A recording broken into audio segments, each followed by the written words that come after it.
अस्सलाम वालेकुम guys, welcome to the vlog. उम्मीद करता हूँ कि आप सब बेहतरीन होंगे। पहले गाइस आप ये सारी छत देख लो, सारी की सारी हमने साफ़ करवा दी है, फुल बटा फुल नीट एंड क्लीन। इधर थोड़ा सा पेंट शेंट पड़ा हुआ है, लेकिन इधर बिल्कुल खैर है। ये वाले पिंजरे भी यार अभी तक वर्क इन प्रोग्रेस हैं, ठीक है।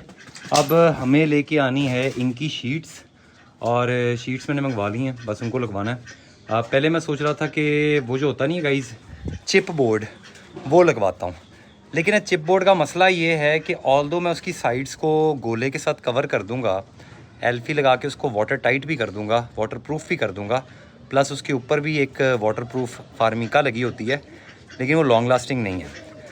आपको पता है जब छत पे या बाहर बारिश होती है ना, तो बारिश का कोई भी रुख नहीं होता, बारिश इधर भी जाती है, इधर भी जाती है और फ्रंट में भी आती है। तो भाईजान हम बारिश को तो कंट्रोल कर नहीं सकते, लेकिन हम मटेरियल को कंट्रोल कर सकते हैं जो कि इसके फ़र्श के तौर पे यूज़ होना है। और क्योंकि मैंने आपको बताया कि इन दो पोर्शंस के अंदर आने हैं ब्लेशेस, तो उन ब्लेशेस का मसला ये है कि क्या पता वो बाद में जाके अपने लेटर बॉक्सेस के अंदर सुसु ना करें, और अगर वो सीन हुआ ना तो हमारा जितना भी वो चिप बोर्ड है ना, वो जितने का भी आया, वो तकरीबन 3500 रुपये की शीट है।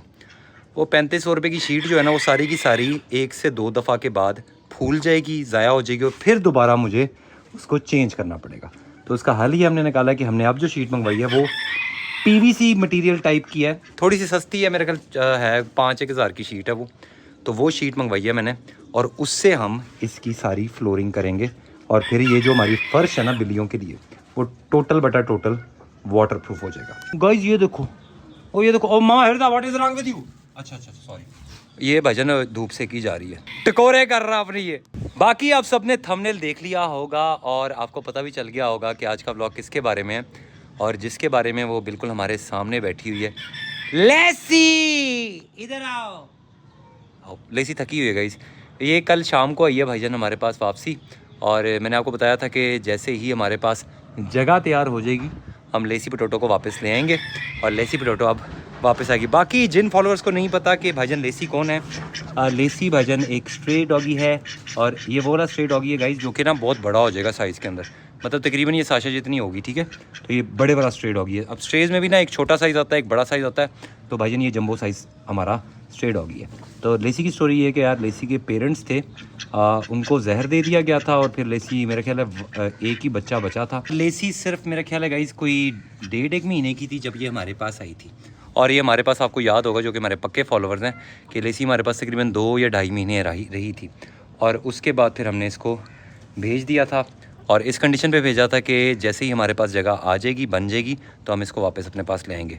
तो मुझे पता है काफ़ी सारे कमेंट्स भी बीच में आए हैं कि भाईजान लेसी को वापस लेके आओ, वापस लेके आओ।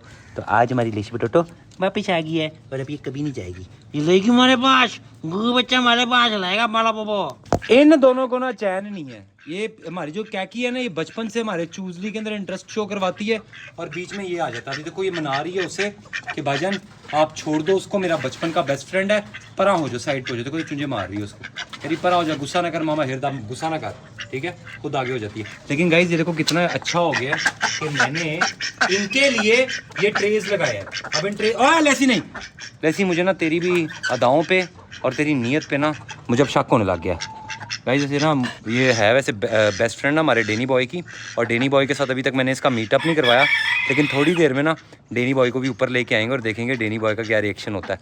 कल रात से ना डेनी बॉय कमरे से निकल रहा है, बार बार ऊपर चढ़ रहा है छत के ऊपर, और कोशिश कर रहा है कि मैं दरवाज़ा खोलूँ और लेसी के साथ ना मैं मीटअप करूँ, क्योंकि उसको खुशबू आ गई है लेसी की। और आपको याद है ना कि डेनी बॉय के हाथों में बड़ी हुई है हमारी लेसी बॉय भी है, लेसी बॉय भी, इसको मैं बॉय भी कहता हूँ, क्योंकि ये बेबी भी है और मेरा बॉय भी है, लेकिन वैसे ही गर्ल है। लेकिन इनकी बात कर रहा था गाइस, ये देखो इन ट्रेज को लगाने का बहुत फायदा हो गया है, हमारी जो कैकी है साफ सुथरी होना शुरू हो गई है। अच्छा ये जो पानी में आप गंदगी देख रहे हो ना, आपने भी नोट किया होगा, ये अपनी गर्दन घुसाती है इधर से, और फिर चूजली के पिंजरे के अंदर ना अपना मुंह घुसा के सारा दाना शाना चुग के दोबारा अपने पास ले आती है। हालांकि इसका पूरा कोला भरा हुआ है, ठीक है, इसको इज्जत से मैं खाना दे रहा हूँ, लेकिन इसको इज्जत जो है ना वो बिल्कुल भी रास नहीं है। तो ये वाला जो छोटा सा सुराख है ना गाइस, ये मैंने ना ईंट के टुकड़े से ना बंद कर देना है, और फिर जो हमारी कैकी है ना, वो जो थोड़ी बहुत ही गंदी है, वो गंदी होना भी बंद हो जाएगी। अभी देखो कितना फ़र्क पड़ा है, इसका जो वाइट कलर है वो ज़्यादा नुमायाँ होता जा रहा है, ज़्यादा क्लियर होता जा रहा है। और अगर मैंने ये सुराख बंद कर दिया तो भाईजान फिर 100% हमारी कैकी लश्कारे मारना शुरू कर देगी। बाकी काफ़ी दिन हो गए हैं भाईजान नए बच्चे निकलों को। एक मिनट, मुझे लग तो रहा था गाइस कि ना इनके सरों पे कोई स्पॉट नहीं होगा, लेकिन अब ये बड़े हो रहे हैं ना तो पता चल रहा है कि भाईजान दाल में कुछ काला नहीं, पूरी दाल ही पूरा सारी काला है। ये चेक करो, ये देखो सर पे स्पॉट्स आना शुरू हो गए हैं, देख रहे हो। तो भाईजान मुझे जो लग रहा था ना कि कोई स्पॉटिंग नहीं होगी, स्पॉटिंग आना शुरू होगी। और स्पॉटिंग आने के पीछे रीज़न पता क्या है? ये वाला पेरेंट देखो गाइस, इनका सर बिल्कुल साफ है, फ्रंट बिल्कुल साफ है, एक प्रॉपर करबलाई है। लेकिन इनका पता नहीं ये बाप है कि माँ है, इसके सर पे देखो स्पॉट है। मैंने आपको पकड़ के एक मिनट मामा हिरदा बेटा सेकंड मामा हिरदा, ये देखो गाइस, इन स्पॉट्स की वजह से इन बच्चों के सरों के ऊपर स्पॉट्स आ रहे हैं।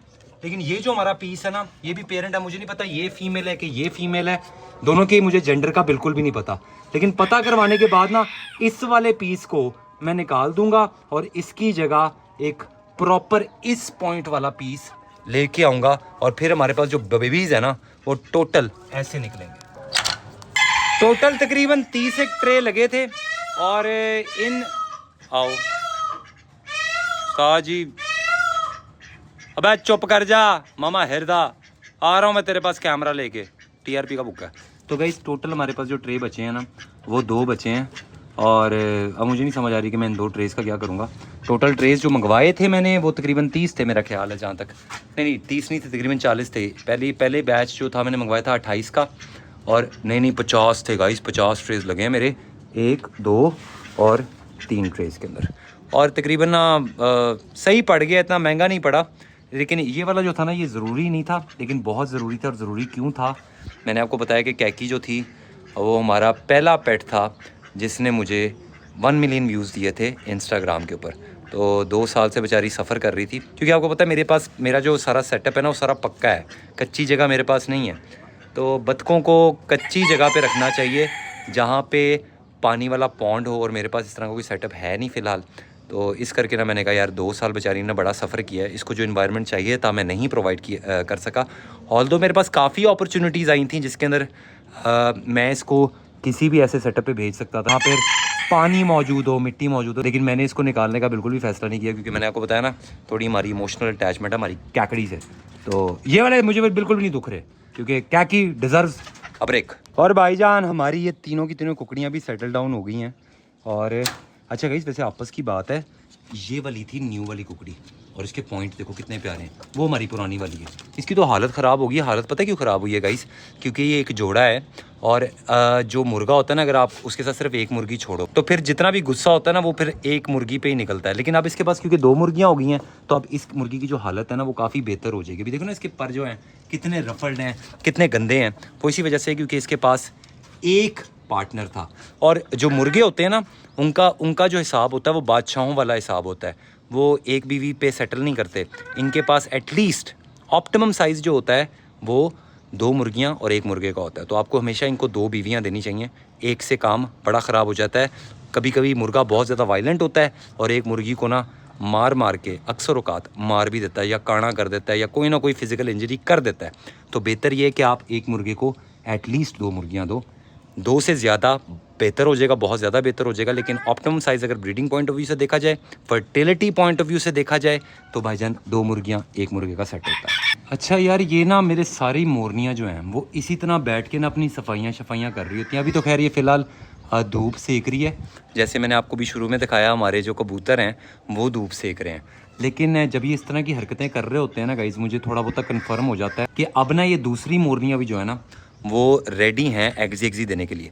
बहरहाल हमारी वाइट वाली मोरनी ने 1 अंडा दिया था, और उस अंडे के बाद अभी तक हमारे पास दूसरा अंडा बिल्कुल भी नहीं आया।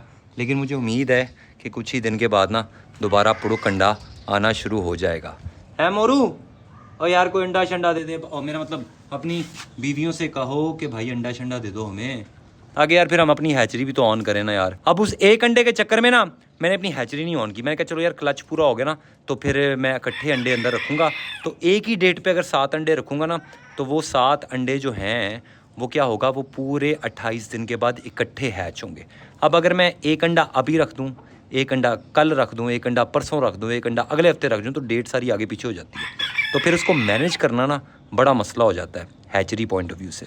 अच्छा ना, लेसी को थोड़ा सा नज़ला है, मेरा ख्याल है शायद मैंने इसको छत पे रखा है ना, तो इसको हवा शवा लगी, क्योंकि रातें जो है ना गाइस अभी भी ठंडी हैं, और ना अंदर जो है ना इस वाले डॉग हाउस के अंदर इसका कोई खास बंदोबस्त नहीं था, तो रात को ना मैंने इसको इस वाले पोर्शन में रखा। और आपको मज़े की चीज़ दिखाता हूँ।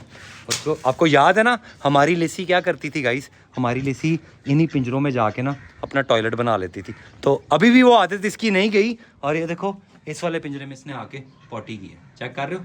तो भाईजान हमारी लेसी अभी भी जो है ना वो टॉयलेट ट्रेंड है। लेकिन अब मैंने इसको समझाना है कि भाई लेसी आप पता क्या करो, आप इन पिंजरों में ना रहना शुरू करो, इसमें पॉटी करना ना शुरू करो। तो इस करके ना हम ये वाले पिंजरे जो है, क्योंकि मैंने सोचा है ये वाला जो पोर्शन है ना ये पूरा का पूरा हम अपनी लेसी को देंगे। ये वाले पोर्शंस तो हमारे रेस्क्यूज के लिए डेडिकेटेड हैं। हाय लेसी, क्या खा रही है तू? हाँ हरियाली खा रही, क्यों खा रही है हरियाली है मामा हिरदी? अच्छा लेसी तुझे पता है तूने मेरा एक गमला तोड़ दिया था और मैंने तेरे से पैसे नहीं मांगे थे। लेसी इधर आ, इधर आ, इधर इधर इधर इधर। वो गमला देख रही है तू गाइस, वो वाला गमला, वो वाला जो गमला है ना, ये देखो ये भाईजान हमारी लेसी ने कम डाला है। और आपको याद है, हुई जी मुझे पता ही नहीं था, कंडे लगे हुए थे और फुल भाई शार्प हुए थे गाइस। ये वाला गमला हमारा ना लेसी ने तोड़ा था और अंदर से सारा खोद दिया था। लेकिन एक अच्छी चीज़ हो गई है कि अभी तक जब से आई हुई ना रात से, इसने मेरे गमलों के ऊपर कोई भी हल्ला नहीं बोला। तो बस दुआ करना कि हमारी जो लेसी है ना हमारे गमलों को कोई नुकसान ना दे। बहरहाल गाइस उम्मीद करता हूँ कि आपको आज का व्लॉग अच्छा लगा होगा। अगर अच्छा लगा तो लाइक कमेंट और शेयर लाजमी करिएगा। अगर ज़्यादा पसंद आ जाए तो जनाब हमारी लेसी की तरह सब्सक्राइब भी कर दीजिएगा। मिलते हैं हम आपको एक नेक्स्ट व्लॉग के साथ, अपनी लेसी के साथ, अपने मोलू के साथ, उसकी बीवियों के साथ, हमारे कबील सिंह के साथ जो कि गुस्सा कर रहा है, कह रहा है कैमरा हटा लो, मुझे टीआरपी नहीं चाहिए। अल्लाह हाफिज़।